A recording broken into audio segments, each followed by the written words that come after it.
एक खोटं बोलू बाई, दोन खोटं बोलू, दोन खोटं बोलू बाई, तीन खोटं बोलू. 12 चौकी वाडा, दारात गाडी घोडा, घोड्याला खायला पुरण पोळी, बाई रुपेरी थोडा. आडबाई आडोनी आडाच पाणी काढोनी, कळशी भरते सोन्याची सून थोरा मोठ्याची. असं सासर नको ग बाई, नाव नुसतं मोठं, नाव नुसतं मोठं, ज्याचं लक्षण बारी खोट. पैलमा गणेश देवा, माझा खेळ मांडला, करीन तुझी सेवा, करीन तुझी सेवा, मला हवा करतार, चंद्रपोळी चौकडीत माझा संसार. 3 दगडांची चूल फुंकले निखारे, मुठभर जोंधळात सुख माझे सारे.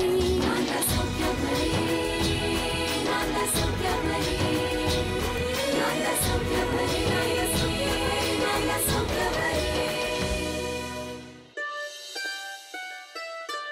अगं बाई, एवढे पैसे देवासमोर ठेवायला सांगतेस खरी, पण आहेत कसले हे? आई मी तुम्हाला सगळं सांगते, हे ना ऍडव्हान्स आहेत. तुम्ही आधी देवासमोर ठेवा ना प्लीज.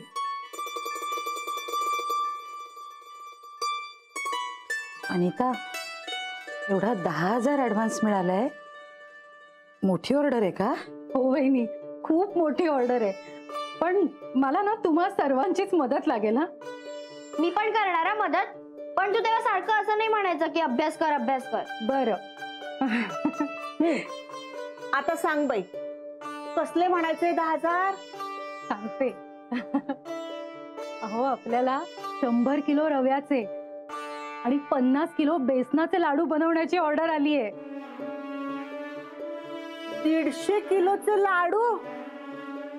अगं, होणार आहे का आपल्याकडून हे? नाही म्हणजे मला तुम्ही थोडीशी मदत केलीत ना तर अगदीच होऊ शकतील. मदत आम्ही करूच ग, पण तुला नाही वाटत आहे की हे जरा मोठं काम आहे? म्हणजे बघ तू, आणि आता ऍडव्हान्स घेतलायस म्हणजे तर करावी लागणारच आहे. नाही, पण तो परत सुद्धा देता येतो बरं का? नाही नाही नाही नाही, म्हणजे आता देवासमोर ठेवलेत की नाही पैसे, मग आता परत कसे द्यायचे? जुईली, तुझी आई लबाड आहे. हा, तिला ही ऑर्डर करायचीच होती म्हणून तिने आधी ते पैसे आईना देवापुढे ठेवायला लावले. बहिणी, रागवलात तुम्ही? नाही ग, तुला वाटतंय ना हे होईल, मग करूया आपण सगळ्या मिळून. पण काय ग, एवढी मोठी ऑर्डर देणारे हे लोक आहेत तरी कोण? अहो, आपल्या शेजारच्या गल्लीतल्या रानडे काकू आहेत ना, त्यांच्याकडून आली आहे ही ऑर्डर. कुणीतरी बाई आहेत, उरुग्वे वरून आल्यात, त्यांच्या मुलीचं लग्न आहे, तिथे पाठवायचे लाडू. काय ग, कुठे आलं हे ठिकाण?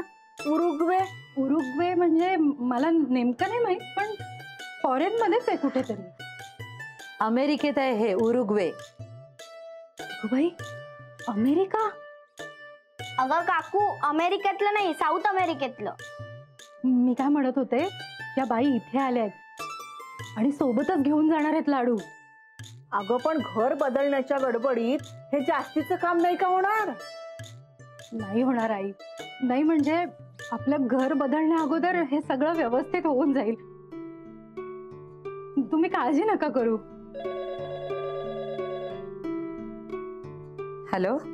हॅलो आई, अगं मी बोलते स्वानंदी. हा बोल ग स्वानंदी. आई ऐक ना.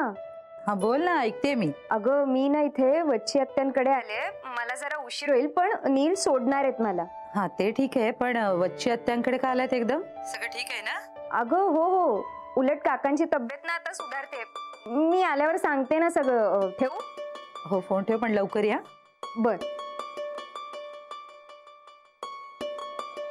सांगितलं आईला, तुमच्याकडे म्हटल्यावर तिलाही काळजी वाटली काकांची. हो ग बाई, देवाची कृपा आणि तुमच्या सारख्यांचे आशीर्वाद म्हणून हळूहळू बरे होत आहेत हे. आता पूर्ण बरे होतील आणि मग टीव्ही बघत बसतील. अरे हो म्हणतायत. बघा. बरं वच्ची मावशी, केबलवाला आणि इलेक्ट्रिशियन दोघांना कळवलंय. दोघंही पोचतील. तुमचा टीव्ही आज सुरू होणार. हो, किती दिवसांनी टीव्ही लागेल रे या घरामध्ये. टीव्ही बघायला मिळेल. आत्या, आता डोळ्यातनं पाणी का काढताय? नाही, आता बरे होणार आहेत ना काका? हा मग. आणि आत्या, टीव्हीचं बिल आहे ना ते जपून ठेवा. हो हो, बिल आहे, ठेवलंय. अगं बाई, बिलावरून आठवलं, तुझा चेक तयार आहे. देते. वच्ची मावशी पाव लगेच द्यायची काही गरज नाहीये. खरंच नाही रे, आता आहेत ना पैसे. काय गरज नाही. घे आणि ऐक, बँकेत टाक. हा, लबाडी करू नकोस अनिल. कळलं? ठीक. माझ्याशी लबाडी केली वच्ची मावशीनी. माझ्याशी मला फसवतायत.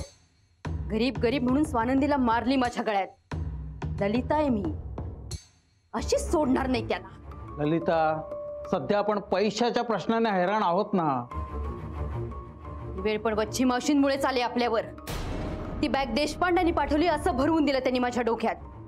आणि माझा विश्वास म्हणून गाफील राहिले मी, तर माझाच विश्वासघात करतायत त्या. ललिता, आपल्याला क्षीरसागरांचे पैसे परत करायचे. फक्त या गोष्टीचा विचार कर, बाकीचा विचार करू नकोस. ते मला काहीही माहिती नाही. आता मला फक्त वच्ची मावशी दिसतात. तुम्ही काहीही करा, पैसे परत करा त्यांचे. दागिने सुखरूप आहेत ना त्यांचे. अरे काहीही करा म्हणजे काय? थोडी थोडकी आहे का ती रक्कम? आपण मोजून भरलेत का पैसे त्यांनी बॅगेत? रक्कम इकडे तिकडे झाले तरी चालेल. 40-50 लाख कमी जास्त झाले तरी क्षीरसागरांना काहीही फरक पडत नाही. पण तेवढे तरी कुठून आणायचे? सोपं आहे का एवढी रक्कम उभी करणं? हे सगळं ना त्या वच्ची मावशींमुळेच झालेलं आहे. त्यांनी नुसतं मूर्ख नाही बनवलं आपल्याला, तर संकटातही लोटलेलं आहे. काही असलं तरी आपल्याला यातनं बाहेर पडावं लागेल. हे बघ ललिता, पाणी गळ्याशी आलेलं आहे. आत्ता हातपाय हलवावे लागतील, नाहीतर आपण बुडून मरू. मी एकटी नाही बुडणार. बुडेन तर वच्ची मावशींना घेऊनच. होऊनच जाऊ द्या सोक्ष मोक्ष. आज वच्ची मावशींचा खेळ मी संपवणार. आणि नंतर संपवणार स्वानंदीचं या घराशी असलेलं नातं. नकोय मला ती सून. नाही होणार हे लग्न.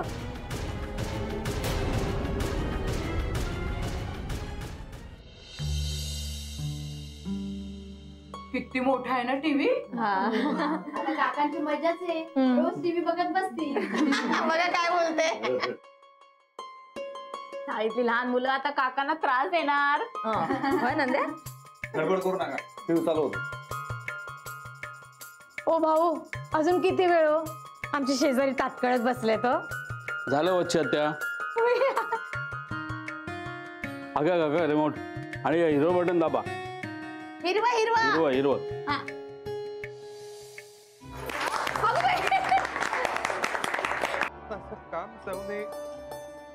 अच्छा येतो वच्ची. थँक्यू. काय हो वच्ची आत्या, एकदम एवढा मोठा टीव्ही आणलात? काही लॉटरी वगैरे लागली की काय? म्हणजे सरांना तुमचं अचानक पैसे मिळाले म्हणजे लॉटरीच लागली ना. हप्त्यावर घेतला का त्या गाडीवाल्या बाईने दिला? नाही मॅडम. काय ग बाई तिचं नाव ते? अगं ललिताबाई नाव तिचं. हा, वच्ची आत्याच्या बहिणीची जाऊबाई ती. असं आहे का? नाही, कोणी नाही दिला मला. माझा मीच घेतला. हो काय फुकट मिळतो ना बघायला. बघा ना, चौकशी काय करता. नंदूचे बाबा का. ललिता, कशी काय अचानक न सांगता आलीस? माधव भाऊजी, तुम्ही पण? तुम्हाला काय वाटलं वच्ची मावशी? तुम्ही करताय तो खेळ समजणार नाही का आम्हाला? खेळ? कसले खेळ केले मी? या लोकांसमोर मला तोंड उघडायला लावू नका. शांत दिसत असलो ना तरी माझं नाव माधव जहागीरदार आहे, विसरू नका.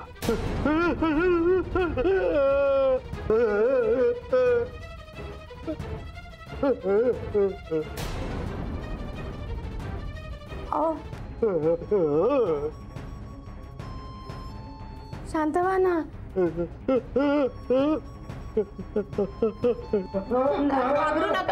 घाबरू नका. काका काय होणार नाही वच्छा, त्याला तुम्ही शांत राहा काका. आहोत ना आम्ही. ही माणसं वाचवणार का तुम्हाला आमच्यापासनं?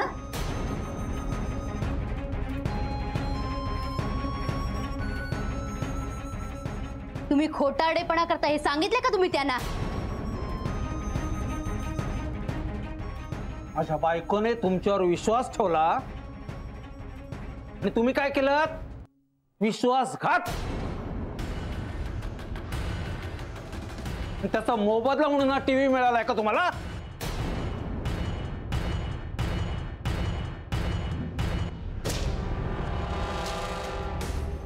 कोणाला तरी फसवूनच आणलेला असणार तो. वच्छे मावशी फसवा फसवीचे उद्योग करताना लाज कशी वाटत नाही हो तुम्हाला?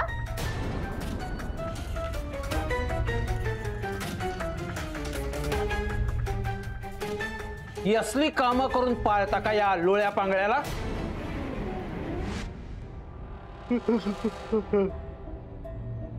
भाऊजी ए बाबा, जरा नीट बघून घे, कोणाशी पंगा घेते तुझी बायको.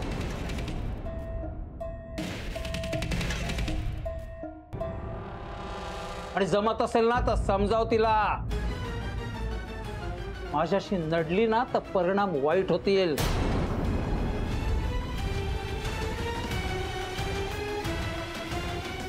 समजतंय का तुला?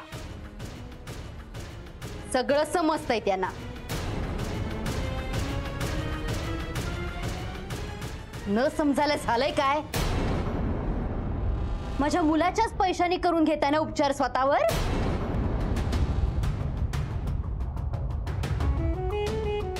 मग जरा लाज बाळगा त्याची आणि जरा ताब्यात ठेवा स्वतःच्या बायकोला.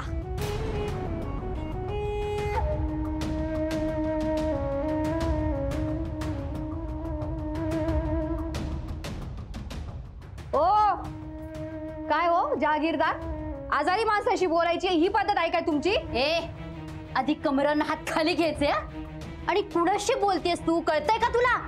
ओ ललिताबाई, तू नाही म्हणायचं मला. हा, तू नाही म्हणायचं. तुमच्या घरी जेवायला नाही येत मी.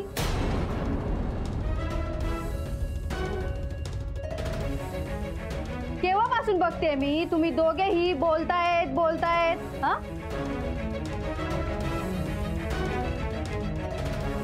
ती बिचारी वच्छी आत्या ऐकून घेते म्हणून काही बोलाल का तुम्ही? बिचारी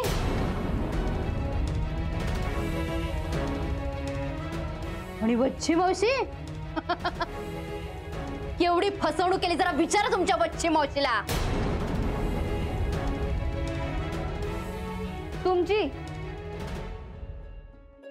तुमची कोण फसवणूक करणार? अहो मुंबईला चाकं लावून कोल्हापुराला नेऊन ठेवाल तुम्ही.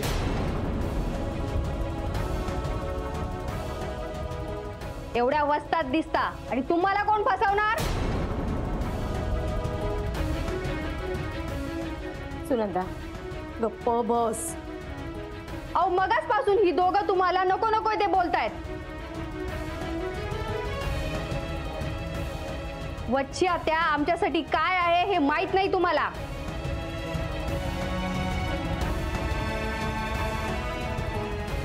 सुनंदा गप्प बसायला काय घेशील ग बाई? अगं ते पाहुणे आहेत आपले. पाहुणे देवासारखे असतात. त्यांचा अपमान म्हणजे देवाचा अपमान असतो.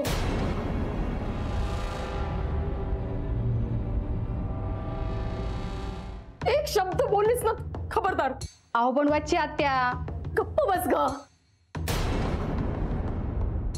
सुनंदा, आपण पैशाने गरीब असलो तरी मनाने श्रीमंत आहोत.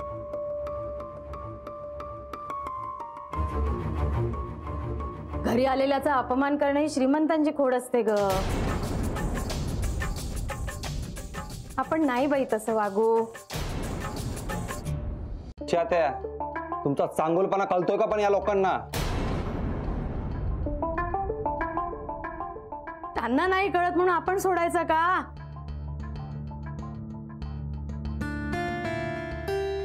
बाबांनो, जा जा घरी जा, आपापल्या घरी जा. हा, मी बघते काय करायचं ते. माझ्या बहिणीचे दीर आणि जाऊ आहेत ते. हा, मी बोलते त्यांच्याशी. तुम्ही मेहरबानी करा आणि जा जा.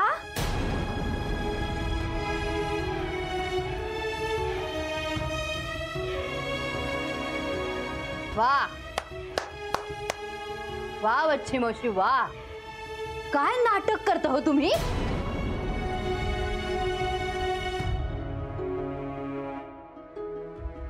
ललिता, मी तुझ्या समोर हात जोडते बाई. तू ह्यांच्या समोर काही बोलू नको. ही लोक गेल्यावर वाटेल ते बोल. मी इथेच आहे, मी कुठे जात नाही. ए बाबांनो, मेहरबानी करा, जा ना. जा जा, तुम्ही जा.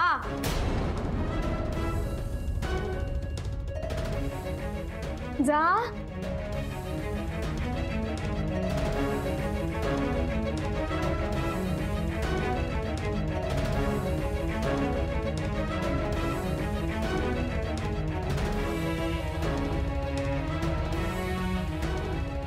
बसा ना तुम्ही. ते बघ, ती बाई जी काय बोलली ना, तिचं मनावर घेऊ नकोस. मी पटकन चहा टाकते तुझ्यासाठी. चहा प्यायला नाही आलोय तुमच्याकडे आम्ही. खरं उत्तर हवंय आम्हाला. वच्छी मावशी, का फसवणूक केली तुम्ही आमची? मी काय फसवलं तुम्हाला? पैशांची ती बॅग देशपांड्यांकडनं आलेली नाहीये. हे माहिती होतं ना तुम्हाला? काय?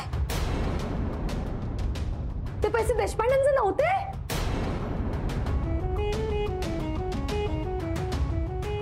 वच्छी मावशी, मला घुमवू नका.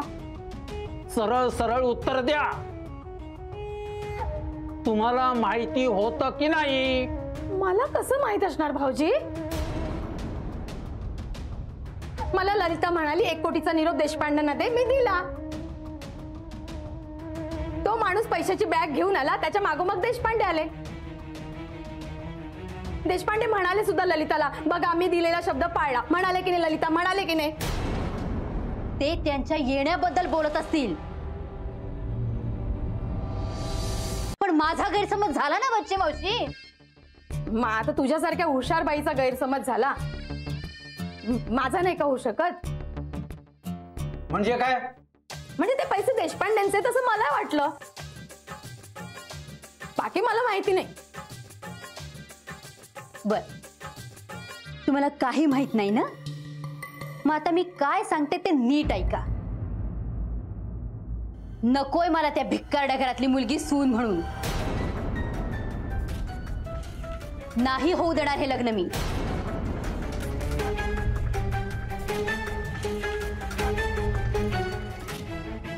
बरोबर आहे ग, तुझा मुलगा आहे बाई. त्या मुलीच्या आई बाबांनी काय करायचं हे नाही मला माहित. नीलला चालेल का होणारं लग्न मोडलं तर? वच्छी मावशी, तो माझा मुलगा आहे. त्याला काय सांगायचं आणि कसं समजवायचं ना ते मी बघून घेईन. मुलाच्या जीवावर उठतेस तू ललिता. वच्छी मावशी, मुलाशी असं वागू नका तसं वागू नका असं सांगताय तुम्ही मला, पण स्वतःच्या मुलाला समजवण्याचा अनुभव आहे का हो तुम्हाला? किती मुलं आहेत तुम्हाला?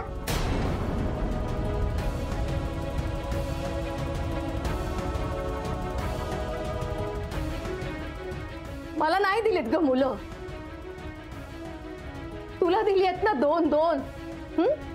काय केलंस त्यांचं? एकाला अंगठाखाली दाबून ठेवलंस आणि दुसऱ्याचं काळी चिरायला निघालीस.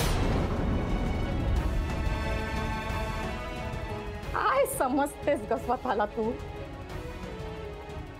शिरखेडची जहागीरदारी म्हणवतेस ना स्वतःला? काळ कुत्र तरी विचारतं का तुला त्या शिरखेडमध्ये? वच्छी मावशी, फार बोलताय तुम्ही. तुम्ही बोलूच नका माधव भाऊजी, बोलू नका. त्यापेक्षा हिच्या डोक्यामध्ये जरा अक्कल घाला.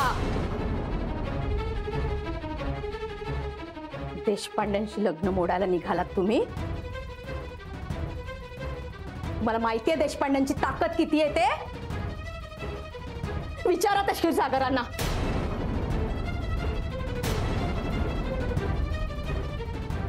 म्हणजे वच्छी मावशी, तुम्हाला सगळं माहितीये.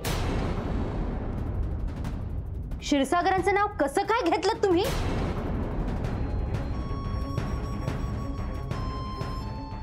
का द्यायची तुझ्या सगळ्या प्रश्नांची उत्तरं मी? तुझ्या प्रश्नांची उत्तरं द्यायला बांधील नाहीये मी. मी सांगितलेली स्थळ नाकारतीयस ना तू? नको आहे ना तुला स्वानंदी सून म्हणून? ठीक आहे, मोड ना, मोड लग्न. मी पण जाऊन सांगते देशपांड्यांना. तुम्ही त्यांना त्यांच्या तोडीचे वाटले नाही म्हणून त्यांनी लग्न मोडलं, सांगते मी.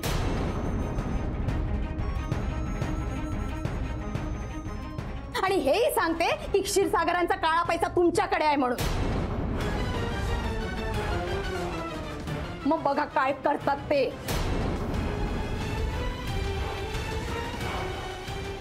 आणि मग जे काही होईल ना त्याला जबाबदार तुम्ही असाल. मदत मागायला माझ्याकडे आला तर मी करणार नाही, लक्षात ठेवा.